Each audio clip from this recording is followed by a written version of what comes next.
Hello there guys and welcome, it is Niran here and today it's time for me to welcome you to a slightly more laid back and chilled episode of Hull City Career Mode. Now yesterday I uploaded the Season 1 finale. I hope you guys enjoyed the Match the Day style theme to that one. I'm going to be doing that for every single finale that I do in this series, so I hope you guys are looking forward to that. It seems to get a lot of good reviews, so I'm really happy that you guys enjoyed it.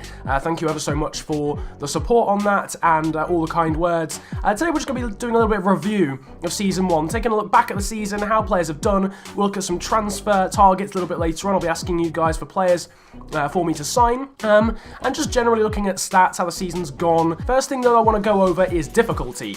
It's been a big factor of this series is that it's been, in all honesty, too easy. Now, and I had a few people, not as many as I thought, but a few people saying that it's unrealistic that Hull City have won the league. Well, it is, let's be honest, although Leicester won it in real life last year. It's a very similar situation. But in all honesty, I didn't want this to happen. I didn't want this progress to happen so quickly.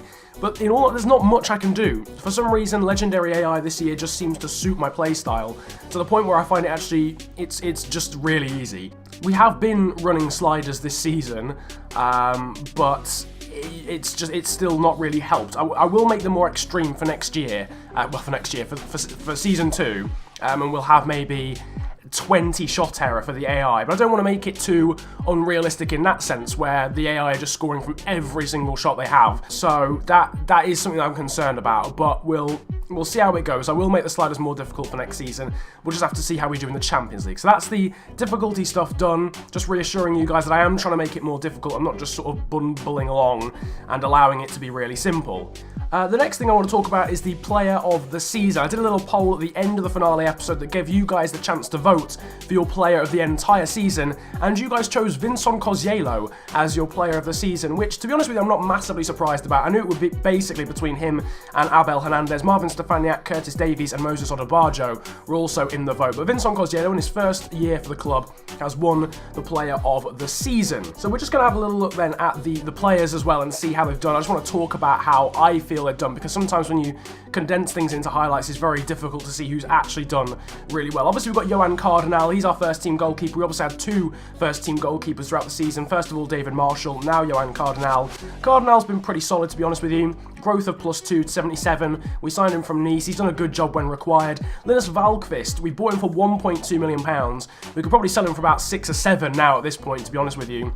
I'm obviously not going to, but he's had a pretty solid season. He was a bit shaky at first. Defensively, you could tell he was quite naive. Going forward, he was brilliant, but in defence, he was quite naive. As soon as he's hit like 74, 75, though, he seems a lot more solid in defence and might give Odubajo a serious run for his money in terms of being the first right-back. We've got Curtis Davies here as well. Very solid season for him. Captain fantastic, really, in terms of lifting the trophy. Had a few shaky spells, but he's been overall very solid at the back. He will, though, start to decline soon, so he might have to think of getting another centre-back soon. Michael Keane, one of the best transfers I think we've made, really. He's been very solid apart from one game that I can think of. Left back, Andrew Robertson, we had a bit of a scare with this guy. Obviously, he said he wanted to leave, but 40 appearances, 3 assists from a left back is not too bad at all. Involved in 17 clean sheets across the season.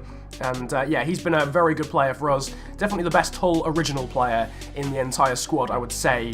Ryan Mason as well, obviously scored that wonder goal against Crystal Palace late on in the season.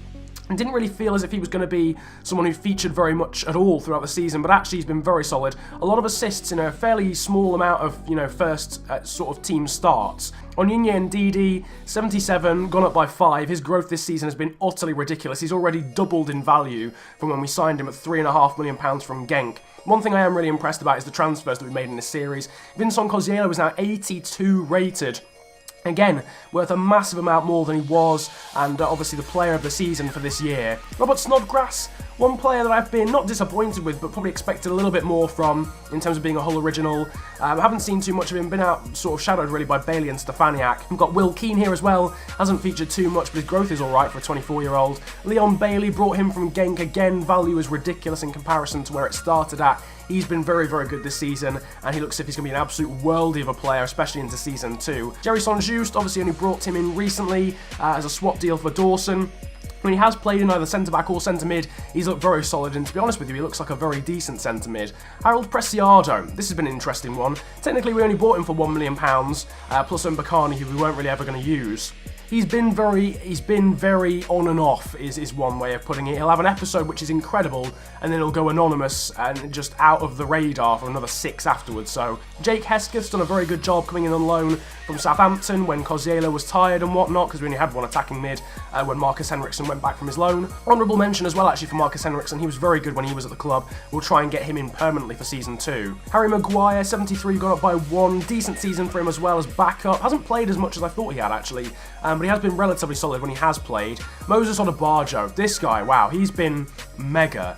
Certainly the surprise package of the series so far. Wasn't expecting him in terms of Hull originals. I wasn't expecting him to be so solid, but he has been a very good fullback, can play on the right and on the left. And he's probably been the most consistent player in the team, hence why he was in the Player of the Season vote. Abel Hernandez, what more is there to say about him? 24 goals in 43 appearances this season, just utterly insane. Did start to fall off a little bit in the second half due to some injuries. David Marshall, still at the club, 12 clean sheets in the first half of the season. Sean Maloney, who's retiring, don't know if he's even featured this season, he has played 4 games apparently. Tom Huddleston, one player that I have been a bit frustrated with at times, just seems like a bit of a lump in central midfield, but he did of course score that important goal against Crystal Palace, so he'll forever be remembered for that.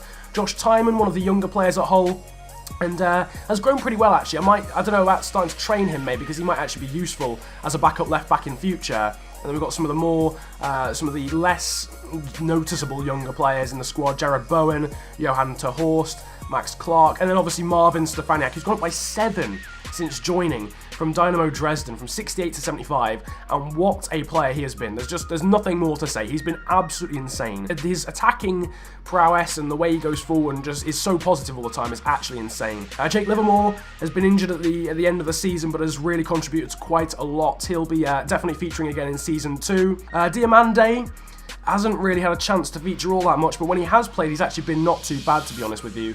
David Myler will probably be transferred out of the club for season 2. Alex Bruce, the same, he's starting to decline. Eldon Jakupovic, we still didn't manage to get him off the books, and then obviously the players out on loan as well. Overall, though, the squad has been, to put it, easily, just legendary. I mean, this squad, in terms of my FIFA experience and on this channel, will always go down in history as probably the best squad there's ever been.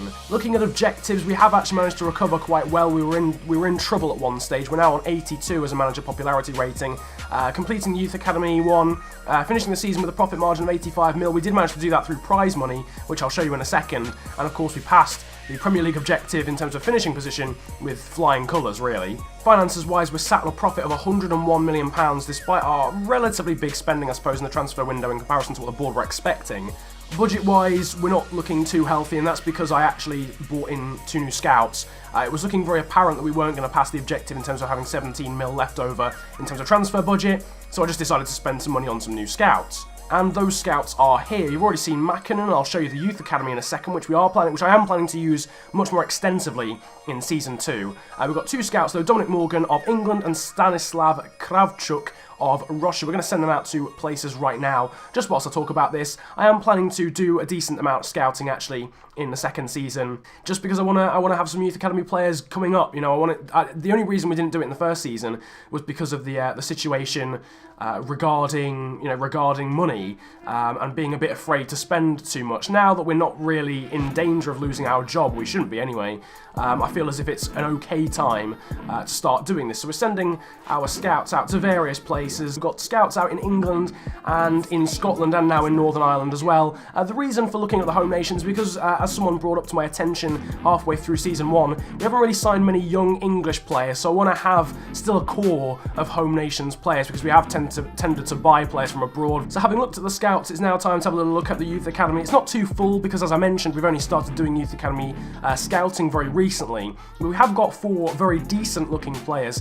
Oscar Lee, here's a right midfielder, 16, 53 overall at the start, but has a potential of 69 to 94. Liam Griffiths here, fairly undecided as to whether he'll actually stay in the Youth Academy. He's got a very low overall, and his potential isn't quite as amazing as some of the other players. We've got Charles King over here, who looks like he's going to be a very decent talent too. 73 potential to 94. And we've got the main man himself, Archie Mitchell. He'll be the one, really, that makes the biggest impact, I think, in terms of actually playing games in Season 2. We'll start to train some of these guys as well, because some of the younger players who we've trained in the first season have already reached ridiculous overalls, so we'll now start training some of these youth academy players. Now looking at the table and stats and stuff, here is how the table ended up. You guys who watched the finale will know how the relegation battle ended up, with Bournemouth and West Brom going down alongside Watford, and also you'll know Crystal Palace managed to beat Stoke City to that 4th position. Everton actually managed to leapfrog both Chelsea and Stoke on the final day of the season. We didn't actually cover that game, but they did actually manage to get up into 5th place and potentially push Chelsea out of even a Europa League spot, depending on how the cups went. But we, of course, won the league by 6 points over Manchester United, then Liverpool and Crystal Palace. Props to them. They'll be in the Champions League as long as they get through the qualifying round. Hopefully they do that, because I'd love to see them there. In terms of the other tournaments, the FA Cup was won by Manchester City this year. They beat United in the semis.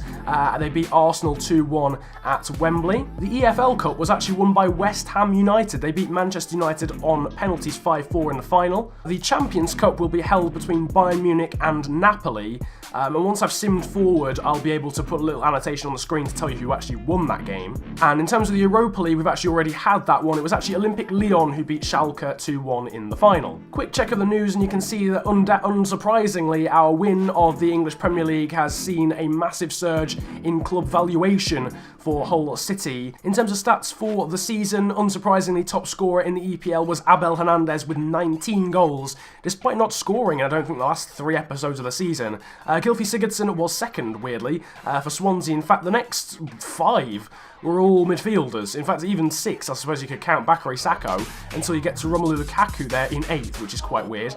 But Coutinho, Eriksen, Deulofeu, Payet and Sakho all having very good goal-scoring seasons as well. Look a little bit further down, see if there's any other Hull players in there. Actually, Harold Preciado, going a bit under the radar actually, has scored 9 goals in the league this season. I didn't even realise that whatsoever, but Harold Preciado making it into the top 20 in terms of the goal-scoring list, which is not bad, because he didn't play anywhere near as many of the games as the people around him. Assists-wise, once again, we have a player clearly out on top in that too.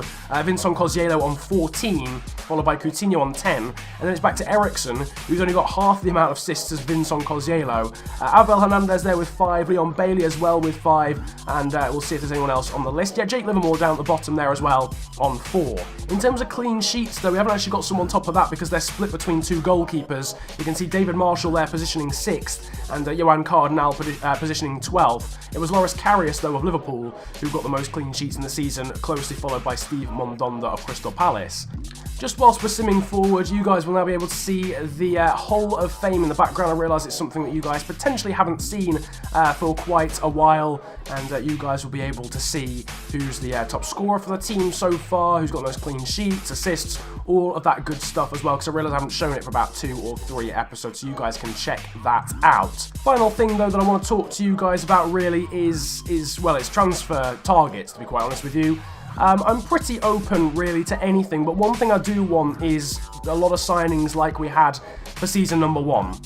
Where they were unknown players, very under the radar, like this guy, Adam Nodge from Bologna, or Orkan Chinar here from Gaziantepspor. I'd like to sign a lot of players like that, because I feel as if we go and splash the cash now, we've earned from winning the league, it's just going to become an even easier series than it already is. So I'd love to sign some people like this, some like under the radar players who you might not have heard of, like we did in season 1, who could develop into the next Stefaniak, or the next Valkvist, or whatever.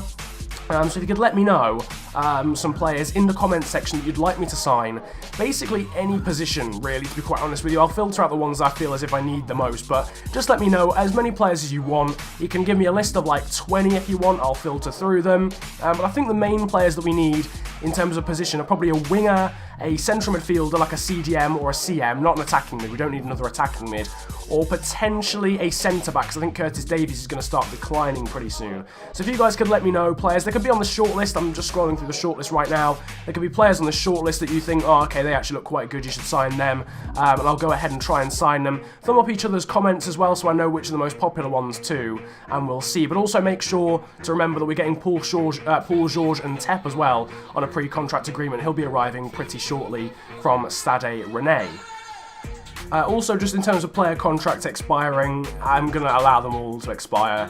Daniel Batty, Greg Luer, Jared Bowen, Johan Terhorst and Brian Lenihan. We haven't used any of them whatsoever. I was told to keep Jared Bowen, but we really honestly just don't need him. I've also been told that Brian Lenihan is a glitch player, Oh, it doesn't matter anyway, because if he's a glitch player, it won't work whilst he's still at my club, so he can go and glitch somewhere else. Also, Jake Livermore is back from injury, and I imagine Marvin Stefanik will be too. They'll both be back before the start of season number 2, certainly. And to be honest with you, I reckon that is about it for this very chilled episode of Hull City Career Mode. If you're looking forward to season 2, which will be starting in a couple of days from now, then feel free to smash the likes button and tell me in the comments section if you are hyped for season number 2 and us embarking on Champions League football as well. Don't forget to leave your transfer targets as well in the comments section as well. I would love to hear them. Nevertheless, it has been a pleasure ranting at you guys today. Have a great day, enjoy yourselves, and goodbye.